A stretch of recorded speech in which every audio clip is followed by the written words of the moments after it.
नमस्कार, मैं प्रणव मानखेड़े अखिल विश्व गायत्री परिवार से आप सभी का इस YouTube चैनल ब्रह्म ऋषि विश्वामित्र शोध संस्थान पे स्वागत करता हूँ। आज हम जानेंगे जलवायु परिवर्तन यानी क्लाइमेट चेंज के बारे में, इनके दुष्परिणामों के बारे में और आप और हम मिलके क्या कर सकते हैं कि इससे बचा जा सके। तो आइए शुरुआत करते हैं बेसिक से समझने की। क्लाइमेट चेंज, इसका सरल शब्दों में अर्थ है पृथ्वी के तापमान का गर्म होना। इससे होने वाले परिणाम या इवेंट्स इसी के अंतर्गत आते हैं। अब ये पृथ्वी का तापमान गर्म होता क्यों है? हमारे वायुमंडल में कई ग्रीन हाउस गैसेस होती हैं, जैसे कि carbon dioxide, methane, nitrous oxide आदि, जो सूरज से आने वाली गर्मी को धरती पर ही ट्रैप कर लेती हैं। इसके परिणाम स्वरूप धरती का तापमान बढ़ता चला जाता है। हम देख सकते हैं पिछले कई दशकों में कार्बन डाइऑक्साइड का स्तर वायुमंडल में किस ज़्यादा तादाद में बढ़ रहा है और कहा जा रहा है रिसेंट WMO की रिपोर्ट में कि आज तक पिछले 10 लाख सालों में इतना कार्बन डाइऑक्साइड इस एटमॉस्फेयर में नहीं था जितना आज की डेट में है। तो इस क्लाइमेट चेंज के दुष्परिणाम को समझने के लिए हम चलते हैं IPCC के पास, यानी intergovernmental panel on climate change. ये यूनाइटेड नेशंस की एक शाखा है जो 1988 में गठित की गई। इसमें 195 मेंबर कंट्रीज़ हैं। इस समूह का केवल एक ही उद्देश्य है कि जलवायु परिवर्तन से रिलेटेड सारी वैज्ञानिक और सटीक जानकारी लोगों तक पहुंचाना, ताकि हम और सरकारें सही कदम उठा सकें। इसमें दो मुख्य फाइंडिंग्स कुछ ऐसी हैं। पहली अगर हम देखें तो आसान शब्दों में कहें तो ह्यूमन एक्टिविटीज़, खास करके वो एक्टिविटीज़ जिनसे ग्रीन हाउस गैसेज उत्सर्जित होती हैं, उसके कारण global surface temperature 1.1 degree Celsius ऊपर जा चुका है प्री इंडस्ट्रियल एरा से। ये बहुत ही भयावह स्थिति है। इसके कारण जितने भी आपदाएं हैं सब 1 गुना, 2 गुना, 1.5 गुना तक जा सकती हैं। दूसरी ज़रूरी है कि जितना भी चेंज हो रहा है एटमॉस्फेयर में, ओशियंस में, क्रायोस्फेयर में, बायोस्फेयर में, उसके कारण स्थिति और भयावह होने वाली है। एक्सट्रीम वेदर इवेंट्स बढ़ने की पूरी संभावना है अगले कुछ सालों में ही। क्लाइमेट चेंज सिर्फ गर्मी के बारे में नहीं, जैसे बाढ़ की बात करें, भारत में पहले ही दुनिया की 16% आबादी रहती है, लेकिन साफ़ पानी पीने का केवल 4% ही हमें उपलब्ध है। हम उन टॉप 17 देशों में हैं जहां सबसे ज़्यादा वाटर स्ट्रेस है। जल की तुलना में हमारे देश को मिडिल ईस्ट और नॉर्थ अफ्रीका के साथ जोड़ा जाता है, जहाँ पे वैसे ही बहुत सारा रेगिस्तान है। तो हम समझ सकते हैं कि हमारे यहाँ पे स्थिति कितनी ख़राब हो चुकी है। वहीं दूसरी तरफ बाढ़ की बात करें तो दुनिया का 75% पानी ग्लेशियर्स यानी कि बर्फ़ के पहाड़ों में है, लेकिन ये बर्फ़ पिघल रही है ग्लोबल वार्मिंग के कारण, और जहाँ इससे एक तरफ सूखा हो रहा है तो दूसरी तरफ बाढ़ आ रही है। हम देख सकते हैं कि सी लेवल राइज एक बहुत बड़ा मुद्दा बन चुका है।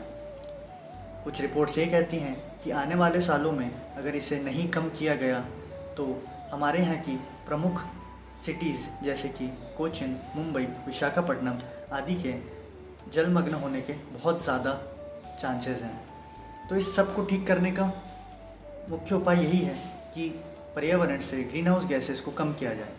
ये जितना सुनने में आसान है उतना ही करने में मुश्किल। क्लाइमेट चेंज पर 2 तलों पे काम होना चाहिए। पहला इंडिविजुअल तल पे, दूसरा सरकारी तल पे। सरकार वही करती है जो जनता चाहती है। तो अगर हम सारी जनता इस स्थिति को समझें और सही फैसला ले तो हम सरकार से जवाबदेही मांग सकते हैं। तो पहले कुछ प्रचलित उपायों के बारे में बात करते हैं। पहला, पेड़ लगाना। आप अपने आसपास पेड़ लगाएं, और अगर आप नहीं लगा सकते तो ऐसी संस्थाओं को वित्तीय योगदान दें जो पेड़ लगाती हैं। आपको ऐसी कई अच्छी संस्थाएं मिल जाएंगी। दूसरा, शहरों में जितना हो सके पब्लिक ट्रांसपोर्ट का यूज़ करें, ताकि पर्सनल गाड़ी से निकलने वाले एमिशंस को हम कम कर सकें। उसके अलावा जितना हो सके हम रिन्यूएबल एनर्जी की तरफ जाएं, नवीकरणीय ऊर्जा की तरफ, जैसे सोलर एनर्जी। इस पर सरकार की कई अच्छी स्कीमें भी चल रही है और ये वाकई काफ़ी फ़ायदेमंद है। और जितना हो सके हम इस तरफ बढ़ेंगे तो हमारा प्रदूषण कम से कम होगा। क्लाइमेट चेंज का एक बहुत बड़ा कारण है हमारा उपभोक्तावाद। हम आमतौर पर खुशी या सुख पाने के लिए अविवेकी तौर से सामान को इकट्ठा करते जाते हैं, मगर हर एक सामान जो मैन्युफैक्चर हो रहा है उसका एक कार्बन फुटप्रिंट है। तो आप अपनी ज़रूरत का सामान ज़रूर लें, मगर अपनी इच्छाओं पर विवेक से काम लें। वो जितनी ज़्यादा हमारे पर्यावरण के अनुकूल होगी उतना बेहतर होगा। ये सभी तरीक़ों की अपनी उपयोगिता है, लेकिन और भी कुछ तरीके हैं जिससे हम बहुत ही ज़्यादा स्तर पर सकारात्मक प्रभाव डाल सकते हैं। उदाहरण के लिए हमें बताया जाता है कि हमें पानी बचाना चाहिए नहाते समय भी लेकिन असल बात यह है कि नहाने का पानी जो हम इस्तेमाल करते हैं वो हमारे सारे पानी के इस्तेमाल का केवल 3% ही होता है। सबसे ज़्यादा पानी जो हमारा इस्तेमाल होता है, जो कि लगभग 75% है, वो होता है हमारे भोजन के बनने में। नेशनल डेयरी डेवलपमेंट बोर्ड की रिपोर्ट के हिसाब से 1 किलो दूध बनाने की पूरी प्रक्रिया में लगभग 1000 लीटर पानी इस्तेमाल होता है। तो हमें हमारे डाइटरी चॉइसेस पर भी ध्यान देना होगा। इसके अलावा जो पेड़ काटे जाते हैं उसका एक मुख्य कारण यह भी है कि मवेशियों के चारे के लिए पेड़ों को काटा जाता है, उनके खेत बनाए जाते हैं ताकि उन मवेशियों को बाद में मांस की तरह इस्तेमाल किया जा सके। ये जितने भी मवेशियों को पाला जाता है मांस के लिए, ये लगातार मीथेन गैस छोड़ते रहते हैं। मीथेन गैस कार्बन डाइऑक्साइड से 80 गुना ज़्यादा नकारात्मक प्रभाव डालने वाली होती है। तो हम देख सकते हैं कि शाकाहार हमारे लिए कितना ज़रूरी है। मांसाहार ना सिर्फ शरीर के लिए बल्कि पर्यावरण के लिए भी बहुत ज़्यादा हानिकारक है। एक आखिरी कारण आज के समय में ये तथ्य जानते हुए कि एक बच्चे के पैदा होने से औसत 60 टन कार्बन उत्सर्जित होता है सालाना, मगर अगर हम एक पेड़ लगाएं तो वो पेड़ लगभग अपनी एक उम्र पे आने तक 40 सालों में केवल 1 टन ही कार्बन सोख सकता है। तो कहने का मतलब ये है कि आप या तो 2 के बजाय 1 ही बच्चा पैदा करें, या अगर बच्चा नहीं ही पैदा करना है तो गोद लें। ये एक बहुत सकारात्मक प्रभाव हमारे पर्यावरण पर डालेगा। तो अगर हम हमारी जिम्मेदारी और समझदारी और तथ्यों का आदर करते हुए चले तो हम पर्यावरण पे जलवायु परिवर्तन के दुष्प्रभाव से बच सकते हैं।